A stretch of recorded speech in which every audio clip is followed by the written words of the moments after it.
The doors to the Viridian Tea House are open once more. Hello, everyone. I hope you're doing well. So, in terms of news, as you know, with mutiny markets, they are now done. Mutiny Information Cafe has moved to Inglewood. They're still doing the transferring process. However, because the last mutiny market was canceled due to rain, we are going to go rogue this Saturday on the corner of Broadway and Ellsworth. So we will be there from 11 to 5, and this should be our last time. I'm not sure. If anything comes up, I'll talk about it in social media and also through Viridian Tea House. But if you missed out on your chance to see us this past weekend, don't fret. Please come by this Saturday. The weather is going to be in our favor, and it should be a really good time. So hope to see you there. Excuse me. And then on Sunday, I will be working the Outpost Country Market in Golden. The hours are from 9 to 2, and many thanks to Amanda and Stacy and all the folks for putting that event together. Every time I go, I always have a good time, and I end up buying zucchini that's like that big too. So come on to Golden this Sunday from 9 to 2 and just enjoy a nice little farmer's market, which is a really, really awesome farmer's market. I have to admit, it's been such a delight to be a part of that group. It really has. All right, so are you ready for all things mystery? So the first book, I actually finished it this morning. Now, as y'all know, I do play video games, specifically Guild Wars 2, Quake 2, Star Wars, The Old Republic.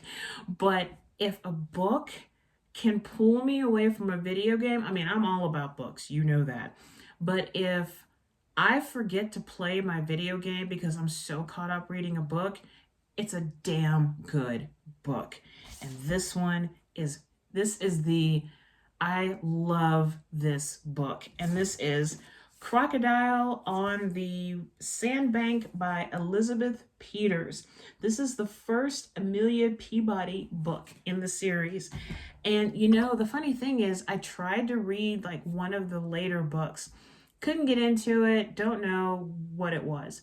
So all these years later, I just happened to do a little search on certain authors, and her name came up. And apparently she did die in 2013. And I thought, you know, she wrote that series about that Egyptologist. I think I'm going to give those another go. And I checked out the book yesterday. All yesterday afternoon, I devoured the book, had dinner, went back to reading it. Then this morning, as soon as I woke up, I was like, I gotta get back to Egypt. So let me read the back of it for you. Amelia Peabody, that indomitable product of the Victorian age, embarks on her debut Egyptian adventure armed with unshakable self-confidence. No kidding. Yeah, yes, she does. A journal to record her thoughts, and of course, a sturdy umbrella. The umbrella had a great part to play in this book. On her way to Cairo, Amelia rescues young Evelyn Barton Forbes, who has been abandoned by her scoundrel lover. Together, the two women sail up the Nile to an archaeological site run by the Emerson brothers, the irascible but dashing Radcliffe and the amiable Walter. Soon their little party is increased by one mummy, that is, and a singularly lively example of the species. Strange visitations, suspicious accidents, and a botched kidnapping convince Amelia that there is a plot afoot to harm Evelyn. Now Amelia finds herself up against an unknown enemy and perilous forces that threaten to make her first Egyptian trip also her last. And I like here on Publishers Weekly, they said, if Indiana Jones were female, a wife, and a mother who lived in Victorian times, he would be Amelia Peabody Emerson.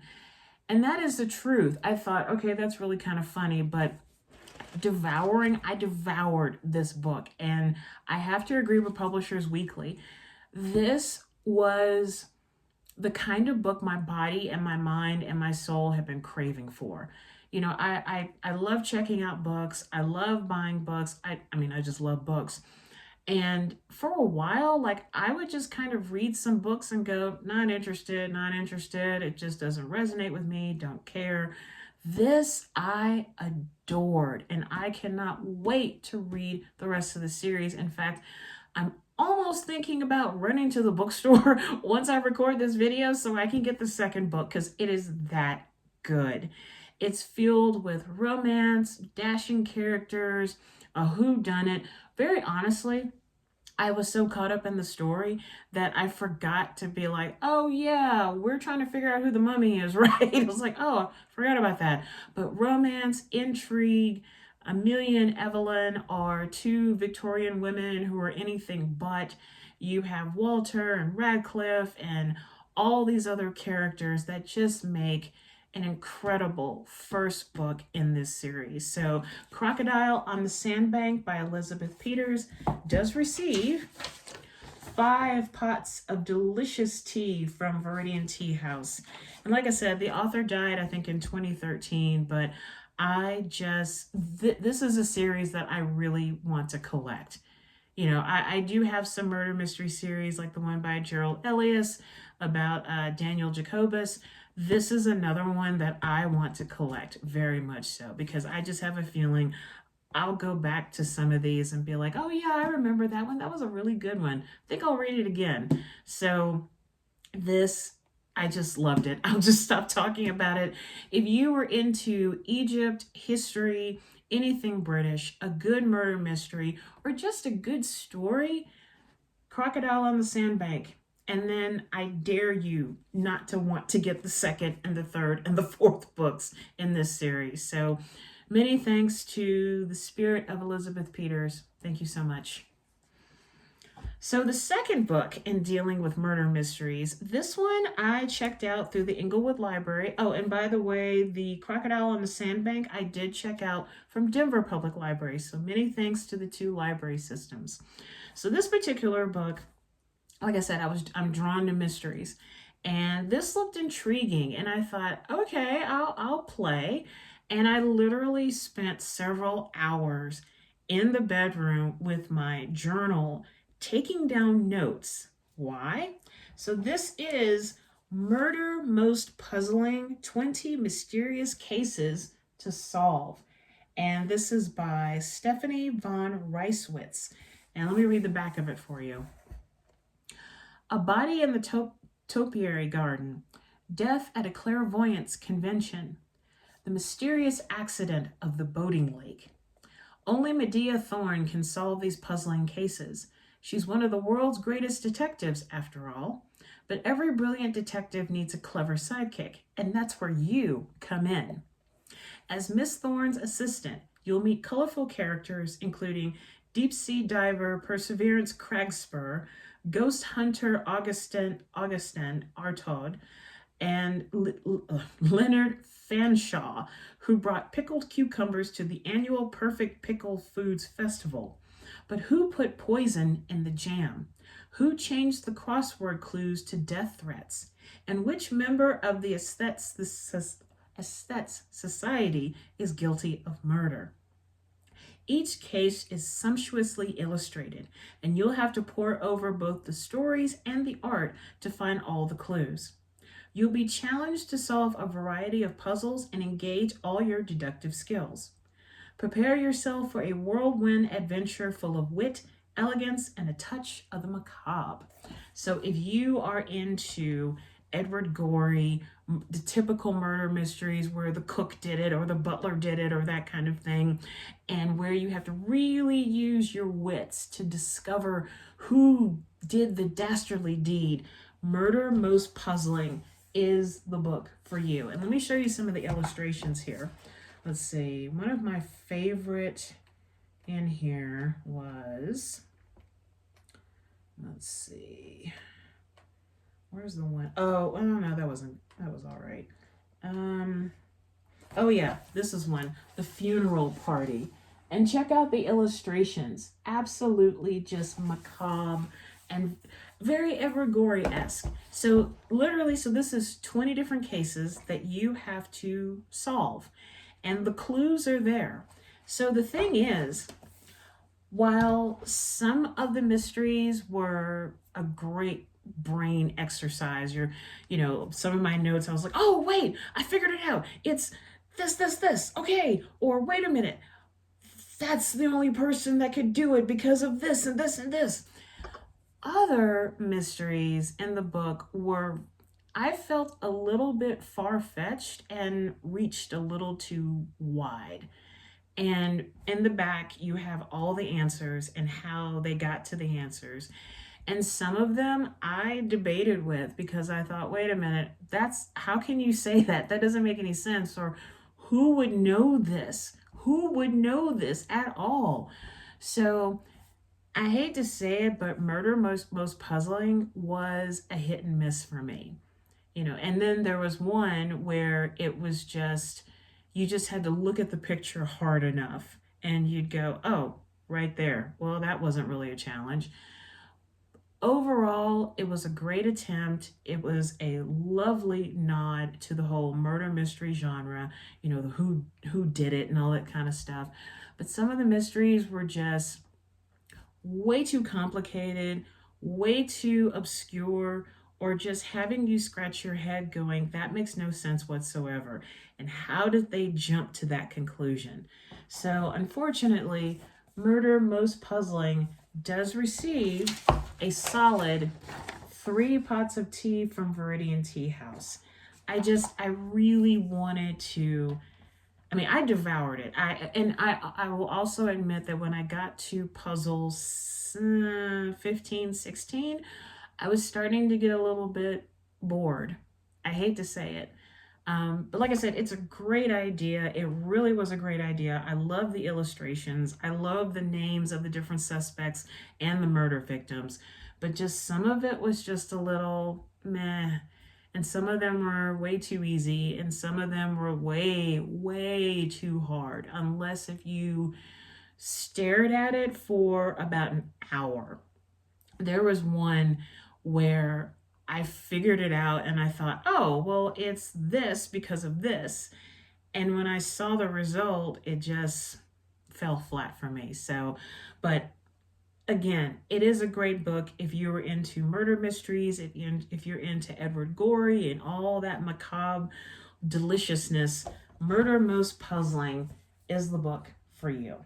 Give it a try. I have a feeling that if you start reading the book, you're going to want to do all 20 cases sitting in one seat. So give it a try. You might think differently. All right, so getting to the tea portion, no tea to review today. The previous video, I talked about 2 blends that were back in stock and then 2 new blends that I had created. So I'm enjoying a lovely iced glass of one of my new blends, Viridian Jasmine Tea. So I've always loved jasmine tea, and I love the taste of it. I love the delicate fragrance, just all of it. And it took me 9 years for me to realize, wait a minute, I don't have a jasmine tea of my own, so let me go make one. So normally, in order to make jasmine tea, you would take your green tea, put the leaves in a vat, then take the jasmine flowers and have it mingle, and then it would be scented. It's one of the more popular scented teas. I thought, instead of me just tossing out the jasmine leaves when it's done, just leave it in there and just add to the experience. I will say that I did have the iced Viridian Jasmine tea at Mutiny Market this past weekend, and it was a hit. And so much so that I was like, okay, I'm going to keep making this for my company. So from me to you, a lovely glass of iced Viridian Jasmine tea.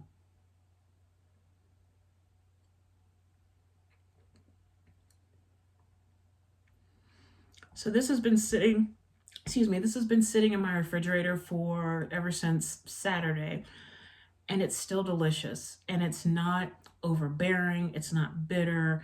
You're not going, oh, I'm drinking perfume. This is a well-made glass of iced tea, and it's simple. You can add sugar to it. You don't have to add sugar to it. And I will say that when I gave out samples to customers on Saturday, the one thing that people kept saying was it was refreshing. And I thought, okay, good job. So it's a very refreshing tea. either hot or iced. It's perfect for all hours of the day, unless if you're sensitive to caffeine. Green tea doesn't have as much caffeine as a black or coffee, but if you're still sensitive, I kind of, not try it. But if you enjoy a nice cup of green tea while you're reading your lovely Egyptian murder mystery, then Viridian Jasmine is for you. And that leads me to our meditation. So make sure you have a glass of water and a cup of tea, either hot or iced, and find yourself in a comfortable position. We're just going to focus on our breathing like always. We're not going to chant or focus on any kind of image. We're just going to take a few seconds out of our crazy day to just breathe. So if you're ready, let's do this.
And now let's end this breathing meditation with a deep breath in through the nose and out through the mouth.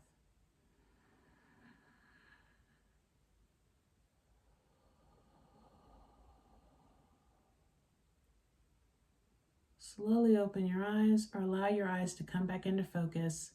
And now let's have a sip of your water or tea.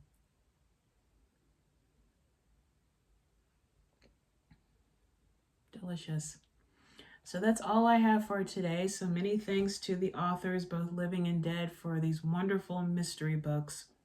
For the people who put on Mutiny Market, many thanks to Julie and Trevor, to Amanda and Stacy for the Outpost Country Market, and finally to all of y'all for watching these videos. I always say it, but I really mean it. Thank you so much. It means a lot to me that you take a few minutes out of your day to watch my unedited videos that sometimes don't make any sense even to me, and I'm an Aquarius. My brain is like in 20 different directions. But thank you.